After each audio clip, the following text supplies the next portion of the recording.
Hi everyone, and thank you for joining the session. I'm from Iceland, and we tend to be pretty loose and relaxed. So I would like to invite everyone who wants to turn on their camera and be visually a part of the session. And I'll be happy to take any questions or any comments along the way.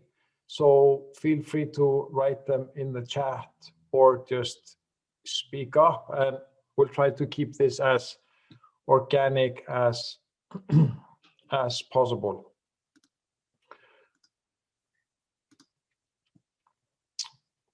Okay. So first, hi. My name is Einar. I am the CEO of ActivityStream. And just a few words about myself. I'm an industrial engineer specialized in mathematical modeling. I'm a serial entrepreneur, so I've been founding companies ever since I was 18 years old. But most of my professional career I've spent in ticketing. And as you can see, that has severely affected my hairline. And to be honest, this is a few years old. So this is like the situation. This is the situation now. These pictures, like I said, a few years old. So I'm married. I have 4 children, ranging from 4 to 17. I love music, art, and design, and I love cooking, running, and mentoring. So that's a little bit background on myself. So I come from a company called ActivityStream, and we help cultural institutions understand, identify, and activate audiences. And a lot of what we're going to be talking about today relates to what ActivityStream is doing, but it is not really about ActivityStream. So what I had hoped to do today is to provide you with some inspiration on how you can use your data in your day-to-day life, and what to look for, especially as we kind of exit the COVID stage and enter the reopening and then rebuilding of our businesses.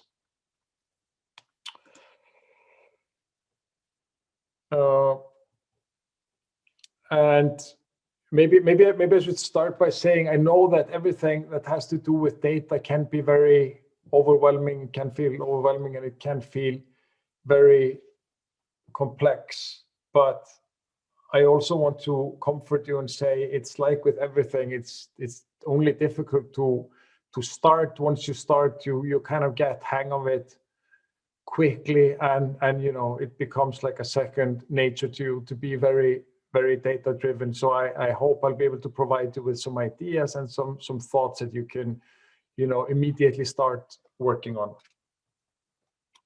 So look at the time.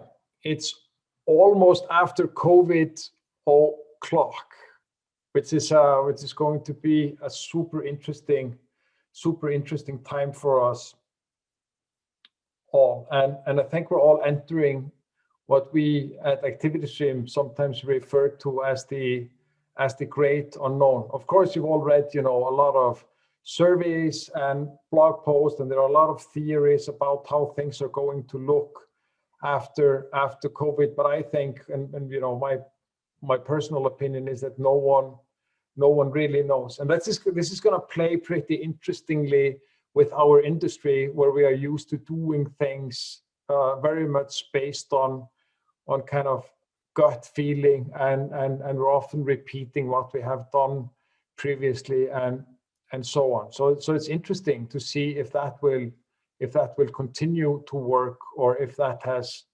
changed in some way. And it's also kind of fun to think about this great unknown as a major opportunity. I mean, it's almost like we're starting a new a completely new business. This whole reopening, I mean, many venues, many theaters haven't had a single client come in over a year. So it's all, you can almost think about it like like opening a new venue. And there's going to be a lot to think about. There's going to be uncertainties in a large number of areas, and and I think what's going to be super interesting is to spend some time now making sure you're asking yourself all of the right questions, and kind of what things you want to be thinking about as you go into especially into the reopening phase. When it comes to marketing, who will you be marketing to? What channels will you be using? What will be the main intake, or what would be the key messaging that you will apply? And when it comes to sales and inventory, which shows do you think will be selling? Will you need to change your pricing strategy? Are you going to redo your songs, or even your entire pricing strategy? And on the customers, who will you be focusing on? What is their demographics? Do we feel that they are in a new situation? Has the relationship changed with your organization? What about safety? So there are like 1,000 questions to think about when it comes to the reopening. And I have this philosophy is that when in doubt, you can always just apply the old do, evaluate, learn trick. So when you don't know what is going to happen and you're in the face of a major uncertainty, that seems to be a super good way to move forward. And there's going to be a lot of relearning that has to happen. But if you are bold and you're trying to just be humble, try things out, see how they go, and then learn from them, and make sure that you're learning super quickly, you're likely to end up in a great place. And for you to be able to learn, that's going to be very much about data. And I think data is going to play a much bigger role in the reopening of our organizations than it maybe did before, because there are probably a lot of things that have changed. And I think when I say that data is going to play a bigger role, that is also something that has to be integrated properly into your organization, because data on its own doesn't have any value. It doesn't have any value unless it becomes a process, and unless it starts to affect how you operate your business. And it only does that if you include everyone in looking and learning and evaluating.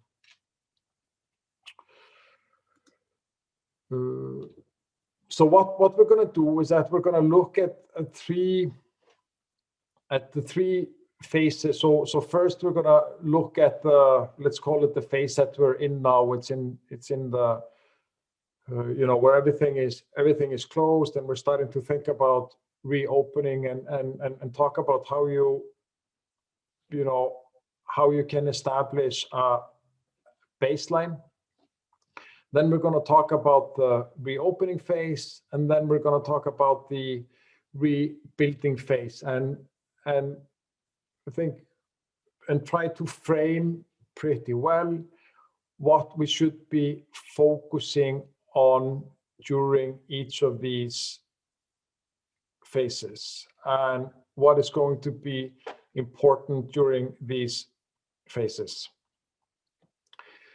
So phase one, or part one, is to start by understanding your base, by looking at the pre-COVID and the current patterns. And the first data type I want to highlight is just the data about your top customers. And I think most ticketing companies will allow you to pull data of top contributors. And just being able to look at, look at what they bought in 2020, if they bought anything, what they bought in 2019 and then 18 and so on. How much did they buy? How much did they spend? What is their lifetime value, and how frequently do they attend?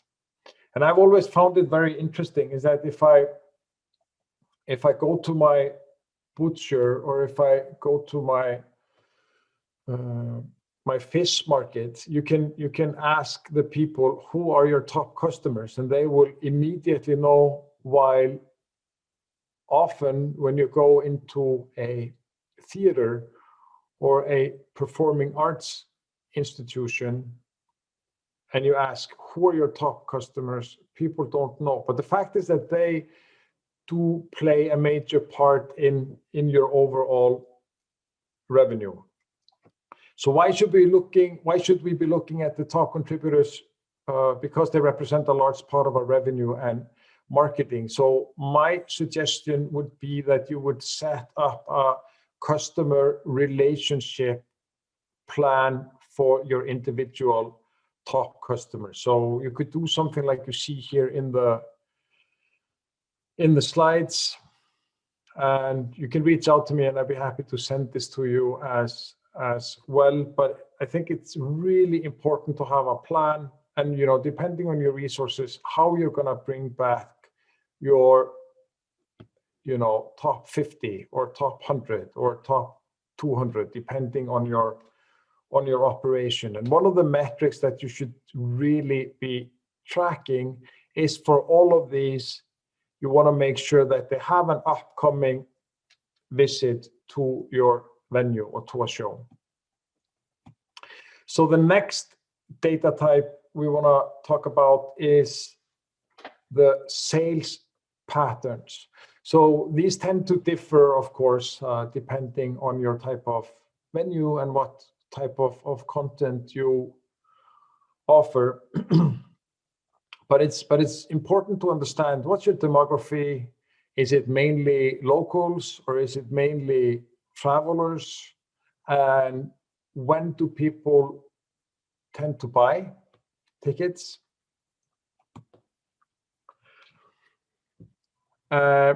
So why is that important? Because you're probably going to have to focus on locals for some time. So how this mix of locals versus people that are traveling a little bit will show you how exposed you are to the, or during the reopening phase.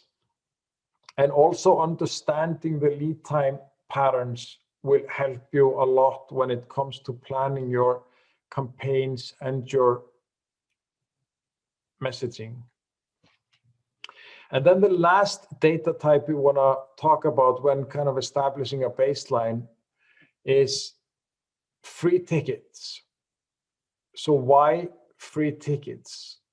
I think this is often a very it's kind of a blind spot for many organizations, not keeping track of free tickets. And it's important to have a plan to increase revenue as you reopen, and that means really looking into if you're giving something away that you shouldn't be giving away. And your free tickets, they should be managed.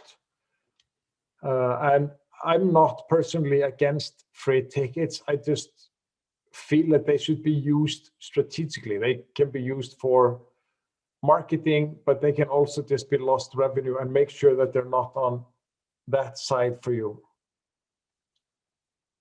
So that was kind of establishing a baseline.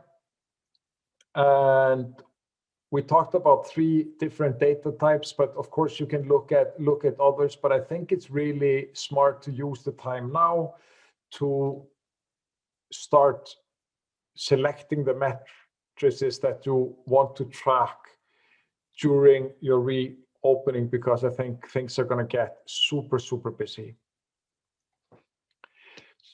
So phase 2, reopening. What to do now? I think this is the reality for everyone. What do we want? Sales. And when do we want it? Now. And that's what we should be aiming at. And you know, getting into this phase, this is not really the time to be experimenting. This is the time to try to, you know, have a plan and be executing really well, and be creating revenue as fast as possible. That doesn't mean that you shouldn't be learning. It just means that you should have already figured out how you're going to be learning before you go into this phase, because you won't have a lot of time to be strategic. And essentially, in this whole reopening phase, at least in my opinion, there are two things that are going to be important. That's revenue and that's learning. So you have to be super focused. So you should be deciding now which data are you going to get into play. You need to set up a workflow, at least have a pretty clear idea. How are you going to get that data, and how you're going to use that data, and how you're going to integrate these learnings into the culture of your organization. And like with everything, when it comes to data, I think it's also important to remember that no one becomes an expert on the first day. And, you know, it's like you don't become a mathematician by signing up to university. You have to first do, you know, all of the courses and you know, put in the work. But, you know, if you do that, you'll get there. Or to have a Canadian reference, you don't become Wayne Gretzky by buying a hockey club. So I think the reopening is also going to be a little bit more complex, because of course you're not going to have, and most of us won't have continued financial aid as it has been for many organizations during the pandemic. So anyway, the main point is that focus on what's important. So we have we've pulled together a few early trends that we've been seeing from our partners across the globe. And we're lucky in the sense that we have partners in Australia and South America and the US and Europe. So we have a pretty good visibility into what is going on. So I hope these trends will help you a little bit. The first trend is that we're seeing fewer first-time buyers. So these are actual numbers from 6 randomly picked venues. And you see that, you know, the changes are different between venues, but there is a very strong trend that venues are seeing and organizations are seeing much fewer first-time buyers. And there's a learning in that you should more be counting on your existing loyal customers, probably. And then another data trend that we find extremely interesting, and that's what we call the valley of uncertainty. So pre-COVID, you know, the average lead time distribution or the sales patterns for shows, it used to be something similar to this. And you often see in the curve, you can split the sales into 3 stages. You have the on sale moment where you usually sell a bulk of tickets. Then you have a pretty slow and steady kind of in the middle, and then you have the closeout where you hope to sell out. But this seems to be changing quite a bit now, the overall sales pattern. into what we call the value of uncertainty. And we think this has to do with optimism bias, meaning that, and I'm very much included in this, that we have a tendency of thinking that everything is going to be great down the line if it's just far away in time. So we trust the things that are far away in time, and we trust the things that are very close in time. But the things in between, we feel very, very uncertain about. So a friend of mine gave me this tip. He said, if you're going to ask your wife for permission to go on a long trip with your buddies, you just make sure to apply the 6-month rule. Just make sure that you ask to do something that's more than 6 months away, because everyone will always say yes to something that's that far away, because it's not really on your radar, and instinctively we think everything is going to be great at that point in time. So there's a huge learning in knowing that people buy very close in time or very far out. And then there's another learning that have been a little bit surprising, is that you're getting more attention. We're seeing open rates go up quite dramatically it has gone up quite dramatically during COVID, which means that people are more likely to open and read the emails that you send out, which is a fantastic opportunity to establish and build a stronger, better relationship with your patrons and with your clients and customers. But an advice on this is to really consider your messaging. This is transcribed from a podcast and was said by Bosoma, from CMO of Netflix. As he said, now we got to communicate in new ways. We got to connect with our audiences in ways we've never done before. We're talking about people who are thrown into chaos, who are scared, who are hopeful. There's so much emotion. And the marketer's job is to funnel emotion towards a product. And this means connecting human to human.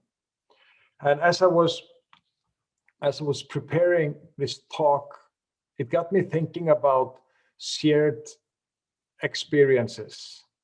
And one of the main reasons why we enjoy live entertainment so much is because it is a shared experience. You go out and you see something that is meaningful to you, and that creates emotions, and you get to talk about with the people that you went with. And it's just good to keep in mind that we've all just had the craziest shared experience in, I don't know how long. And this has changed everything. This has changed how we talk. This has changed how we behave, but mainly it's changed how we communicate. So now when you're talking to people, just like when you walk out of a great live entertainment show, you can talk about the experience you just had. So you're not just saying, hey, how are you?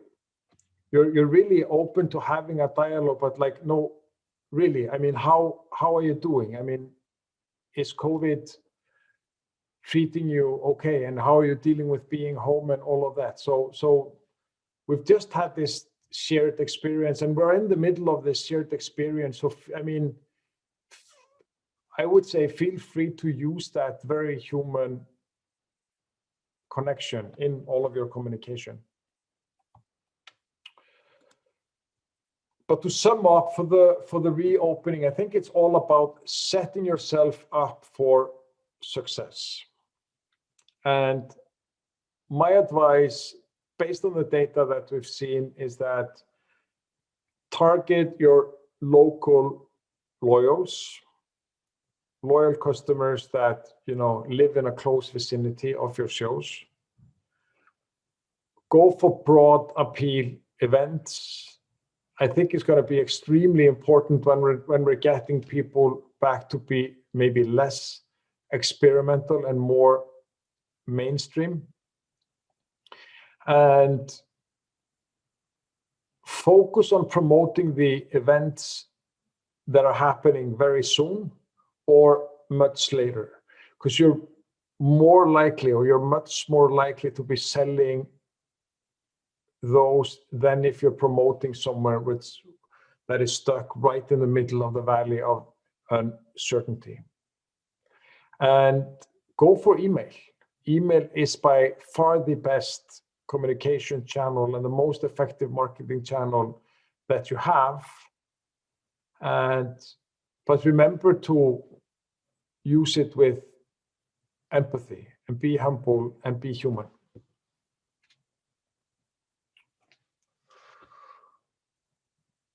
I love this one. I love Indiana Jones, the movies, but this whole idea of taking a huge leap of faith. Personally, I like to throw the sand and just check a little bit if there is something for real. But I mean, the only thing to do though is just to take the step. You just have to believe, and you also have to remember that no one really knows how things are going to work. And the best thing you can do is just to try something out. And the only mistake you can make is, and the mistakes are not going to be what you try, but the mistakes are going to be not learning from what you try. So I think that's a really good mindset to build into your organization. So basically, we're back to the do, evaluate, learn. So pre-COVID, there was a lot of doing, a lot of execution, and we're in an industry that is great at just getting stuff done. I think now we need to continue getting stuff done, but we also need to make time to evaluate and learn along the way, and learn quickly. So I want to talk a little bit about phase 3, which is what happens after the reopening. So you reopened, you're making some revenue, you've started learning more and more about how your life or how your operations are now looking.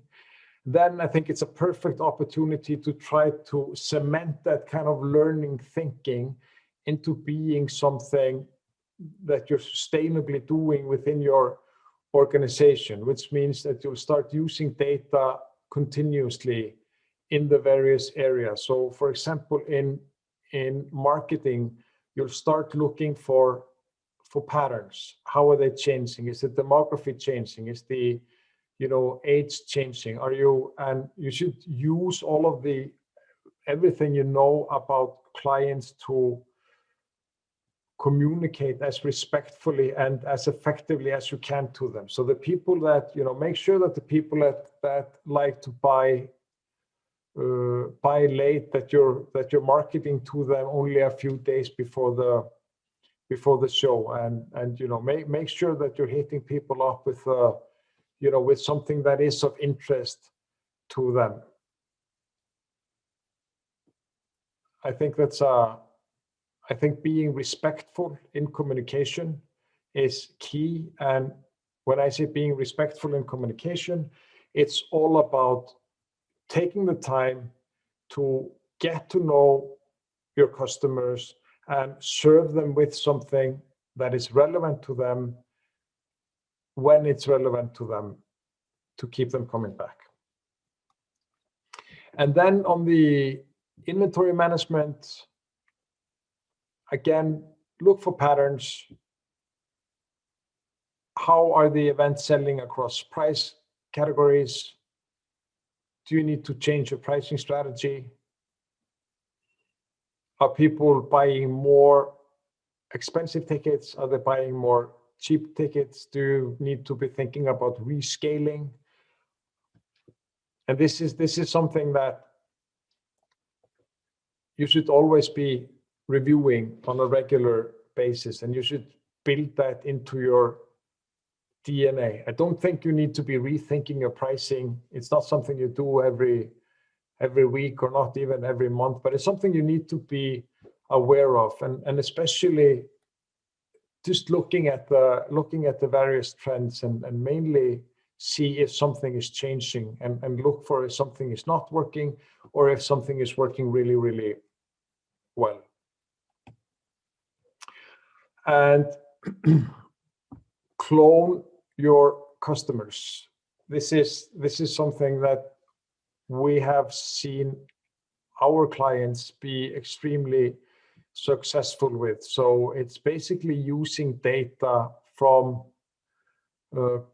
comparable shows and customers that have, you know, comparable traits to seed your Google or Facebook campaigns in the most effective way. So if you're running a musical, for example, find the people that have been you know, have bought musicals from you previously, and use that list. Of course, you need to have permissions, but you know, for the ones that you have permission, use that list to seed and do lookalike campaigns, and be a little bit clever with the lookalike campaigns, and take into factors like when people like to buy and so on, and you know, keep constantly updating them. That creates tremendous impact.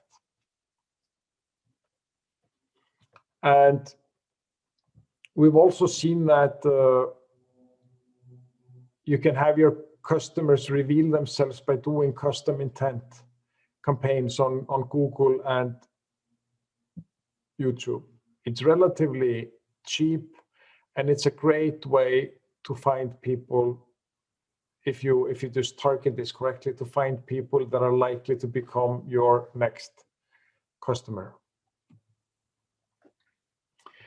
And then the last thing that I think you should, or that I want to propose that you try working with continuously, is start a conversation with those that are not buying. So I'm framing this as something that you should do continuously, but I think this is something that's going to be equally important in the reopening phase. So look at your customer base, you know, 3 months into reopening, see who of your loyal customer hasn't bought, you know, send them a heartfelt mail, tell them that you miss them and that you would love to have them back. And it could even be worth it to give them a call and just find out, you know, if they're coming back, and basically what's holding them back from buying. Because once you understand these barriers to coming back, then you can start to strategically address them.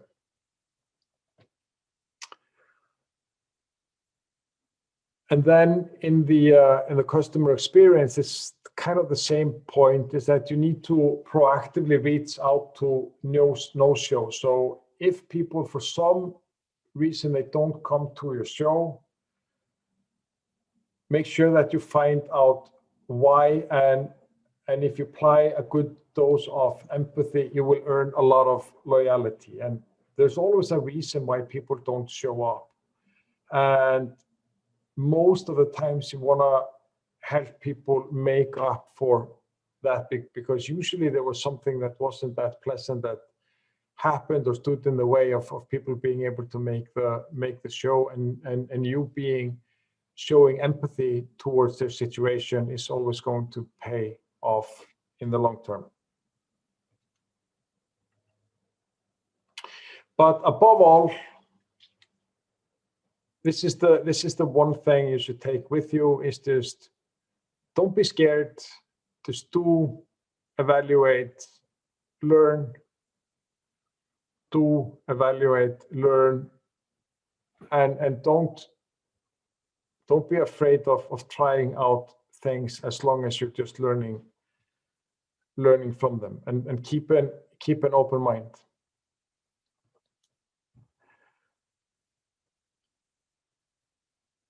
So I hope that you all have fantastic success, both planning your reopening and, of course, during your reopening, and that you figure out how to get back into having a great, sustainable business. I would be very happy to answer any questions you might have, either now during our Q&A session, and you can also write me. My email is einar@activitystream.com. Be happy to send you the presentations. I'd be happy to send you articles about some of the things that I mentioned in the presentation, or the customer relationship template, or if you feel that we can be helpful to you in any kind of way. We're always happy to share what we've learned and help everyone in our industry, especially during these times.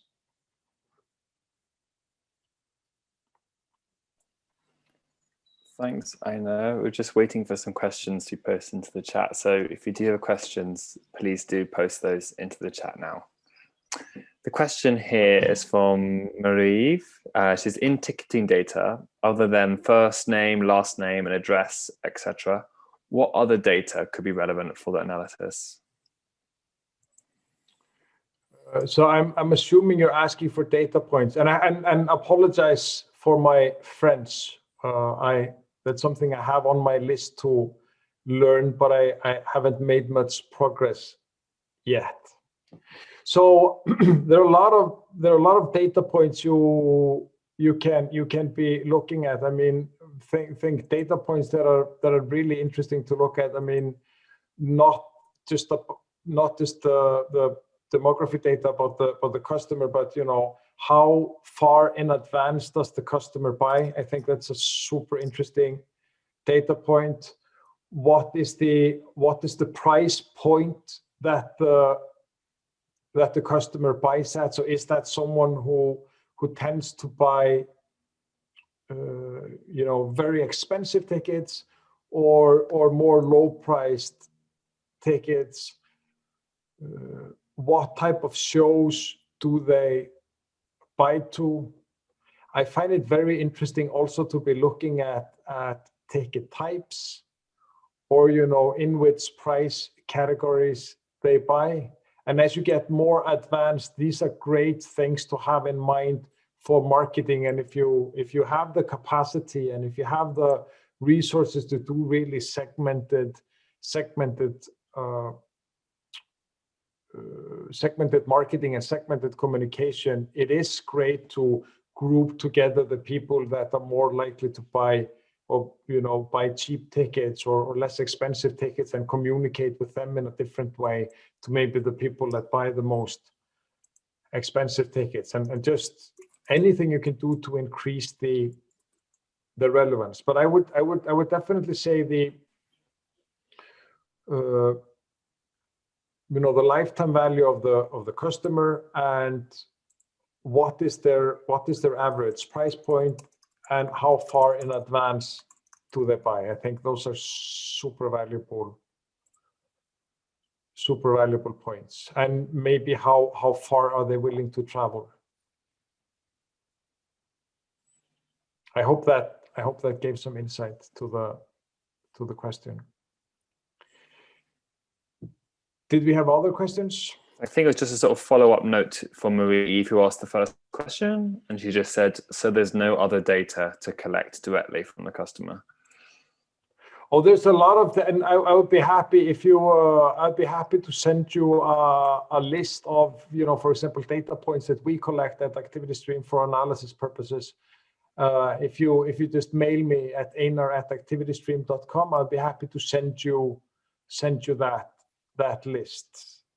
And we've grouped that by the data points, and which data points we feel are critical for analysis purposes, and then which data points are kind of nice to have. So maybe that would be helpful in getting you started thinking about data analysis, and also just if you're curious. So anyone who wants that list, just mail me, and I'm always happy to share. That's brilliant. Thanks. So Marie said thanks for your time. And we've got a question from Andy Willick, who says, could you recommend any tools for small businesses to aggregate demographic info across social networks, email, etc., or any other tools that could be useful for collection or analysis? I mean, obviously, I'm super biased when it comes to this question, and I would always recommend Activity Stream, which is my company, and that is what we do. We help you collect all of your data and do analysis, and we have an email product on top, so you can do both your marketing and your email from within Activity Stream, and it's a beautiful tool for small, mid-size, and large organizations. So sorry, I'm super biased on that one. There's also a message here from Conversations Philanthropiques and Culture, who say, I think many of us would appreciate receiving this list. Thank you for your time. Maybe you can just post in the chat, I know, your email address at the end, so everyone has that if they want to get that list. If there's anything I can help you with, I mean, a lot of the stuff, for all of the stuff that we were discussing today, is of course something that Activity Stream solves really well, and I'll be happy to share the presentation, share the data points with you, and have a talk about how we could be helpful in other ways. You can also follow up with me on email. I'm always happy to answer anything. Well, let's give it just a minute or so for any more questions, and if not, maybe we can wrap up the session. So just final questions in the chat, please, anyone?